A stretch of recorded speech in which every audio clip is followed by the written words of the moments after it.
जबरदस्त मैच हुआ, great run chase, Australia ने कमाल कर दिया क्योंकि 2-0 से पीछे थे और ये मैच जीतना जो था वो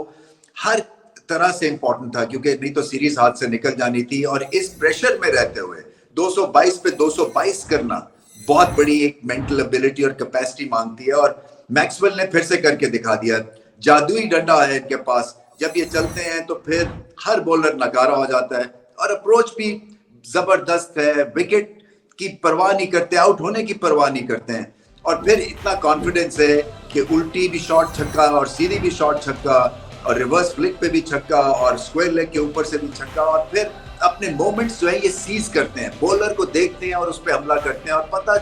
चल जाता है इनको कि किसकी बॉडी लैंग्वेज जो है वो कमजोर पड़ रही है, प्रेशर में कौन आ रहा है। जैसे कि प्रासिद प्रेशर में आ गए, आखिरी ओवर में बहुत रन दे दिए। इसी तरह से स्पिन के खिलाफ जो थे मैक्सवेल, अगर आप मुआवजा करें इनकी बैटिंग का तो फंसते हैं कंपेयर टू फास्ट बॉलिंग। सो वो अक्सर को भी जो उनके आखिरी ओवर था उसमें मार पड़ गई, एक फ्री हिट मिल गई,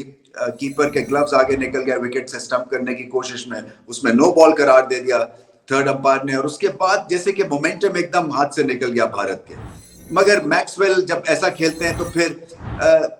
कोई उनका कोई मुकाबला नहीं कर सकता, जितना मर्जी बड़ा ओपोनेंट क्यों ना हो, जैसे मर्जी फील्ड प्लेस आप कर ले। वेट का एक इंपॉर्टेंट मोमेंट पे कैच भी छुड़ गया सूर्या कुमार से कवर में, मगर सूर्या कुमार के लिए भी एक लर्निंग कर्व है कि शायद स्पिन को इंट्रोड्यूस उस वक्त ना ज्यादा किया जाता मैक्सवेल के अगेंस्ट और बिश्नोई के आखिरी के ओवर्स जो है या आखिरी के 2 ओवर्स आखिर में यूज किए जाते तो शायद ये मैच भारत के हाथ में होता। क्योंकि देखिए जब 222 या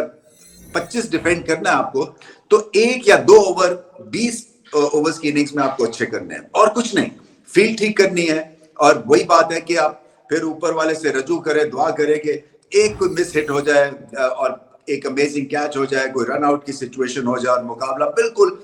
जो है वो उल्टा पड़ सकता है। मगर ऐसी कोई सिचुएशन हुई नहीं और ऑस्ट्रेलिया की बहुत बड़ी परफॉर्मेंस है क्योंकि बॉलर्स की धुनाई हो रही है और जब हाफ टाइम पे आपको 222 करना पड़ जाए एक अच्छे यंग इंडियन बॉलिंग अटैक जिन्होंने आईपीएल में बहुत कुछ किया है इस बॉलिंग अटैक ने, तो फिर वहां से मैच लेके जाना बड़ी परफॉर्मेंस है। अफसोस मुझे सिर्फ एक चीज का ही है कि ऋतुराज गायकवाड़ की इनिंग्स आया होगी, बहुत टैलेंट है उनमें, बहुत ग्रेट इनिंग्स खेल दी उन्होंने, एंड तक बैट को कैरी किया। मगर उसके बावजूद जब आप लूजिंग साइड पे होते हैं तो दिल टूट सा भी जाता है और जो आपको हेडलाइंस मिलनी चाहिए विक्ट्री के बाद वो नहीं मिलती है। सो इसलिए क्रिकेट में हमेशा याद रखिएगा कि विन इंपॉर्टेंट होती है, इंडिविजुअल परफॉर्मेंसेस जो हैं वो सेकंड टियर पे या सेकंड हेडलाइन बन जाती है अगर आप मैच हार जाएं। बट बहुत टैलेंट है और 2-1 अच्छे ओवर्स भारत ने करने थे बॉल के साथ। सो वो इनकंसिस्टेंसी दिखी, प्रेशर में एकदम से दबाव सा आ गया इस बॉलिंग अटैक। मगर ये जो सीरीज एक अच्छी तरह एक चीज हुई है कि अलाइव है और मैक्सवेल ने इशारे से भी किया कि वो जा रहे हैं, आई थिंक टिकट कटवा लिया उन्होंने वापस ऑस्ट्रेलिया जाने के लिए, मगर जाते जाते एक तबाहकुन एक ग्रेट इनिंग्स खेल गया वो।